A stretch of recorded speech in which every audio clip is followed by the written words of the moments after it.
Albertans will soon be subject to the most comprehensive distracted driving law in the country if a Conservative bill just introduced in the legislature passes. Bill 16 goes well beyond banning just the use of cell phones to include writing, reading, and personal grooming, and a $172 fine if caught. But critics say it doesn't go far enough and should at the least include hands-free cell phone use. Should the legislation go further, are the penalties strong enough, and will it make Alberta roads safer?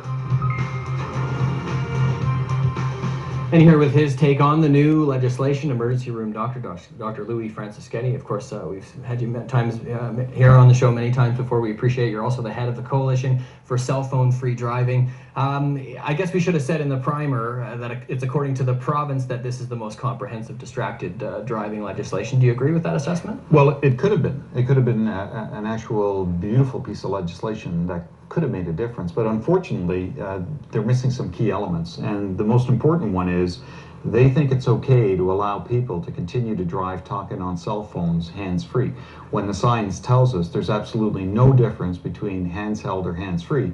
It's equivalent to driving legally impaired. It's because it's the conversation that's the distraction. And how definitive are the studies that show that those two are equally distracting? Well, other than the waters parting and, you know, a tablet coming down from the sky, we've got 300 studies. How many more do we need? So there's studies from around the world that tell us humans cannot multitask. We think we can, but we can't. And so what ends up happening is if you try and talk on a cell phone, either handheld or hands-free, you fall into this zone known as inattention blindness. So you'll actually run over a child, you'll see the child, and when they ask you, what the heck were you doing? You won't remember it because you were totally zoned out. And the fact that there's no demerit points, and the fact that the fine is so low, I think that they've missed an opportunity. And hopefully, as it's out for debate, the public will finally speak up on this issue. You know, it was interesting today, CTV Edmonton headed down to the legislature, and it didn't take them long to get shots of two Conservative MLAs pulling in on their cell phones.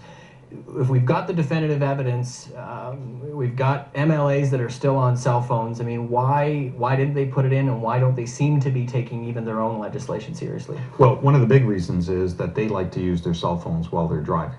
And if you talk to them off record, they'll tell you that they don't want to lose that right. So that's the one issue. The second issue is they're totally missing what the public wants, and the public wants a ban, a total ban, like we've asked the public, because the public realizes this is far too dangerous. So this is the worst piece of legislation because it's not based on science. And so, unfortunately, it's going to give people a false sense of security, and down the road, it'll probably contribute to more collisions rather than less collisions. So Albertans should actually get a little vocal and call their MLA and say, we want a total ban because I don't want some idiot running a red light and plowing into my daughter and killing her. Explain the false sense of security. Where are you concerned that will come into play? Well, what ends up happening is people think government does their homework.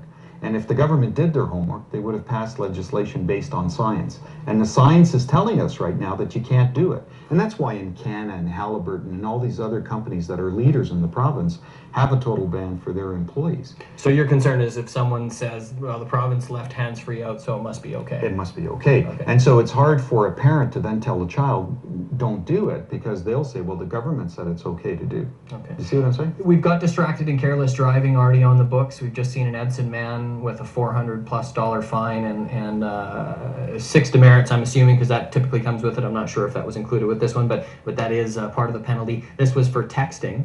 Why isn't that enough?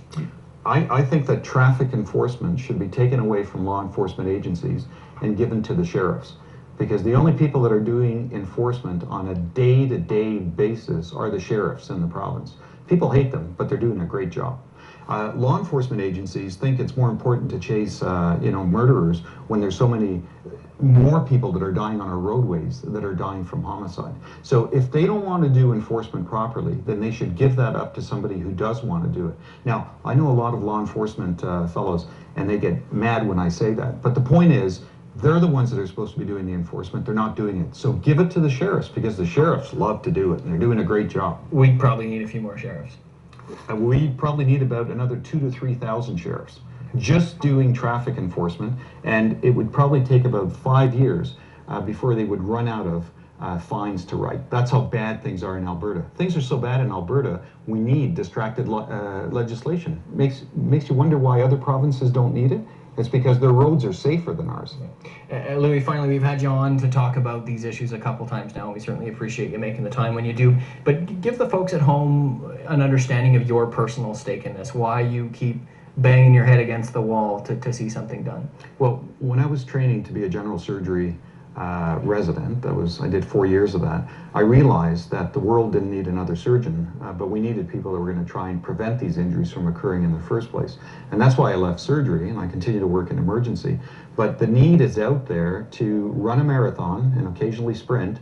It's going to take 30 years to change people's attitudes around this problem. And all I have to do is one shift in emergency and see someone else die or get needlessly injured. That's enough to motivate me to try and get Albertans to realize that injuries are still the #1 preventable disease in Alberta today. Kills more people under the age of 45, kills more people under the age of 34 on our roadways, and it's the leading killer of our kids. All of the diseases combined won't come close to killing kids as injuries do. Well, legislation isn't passed yet, so we'll see what, if any, changes may be made along the way. But certainly appreciate you once again coming in to talk about it. My pleasure.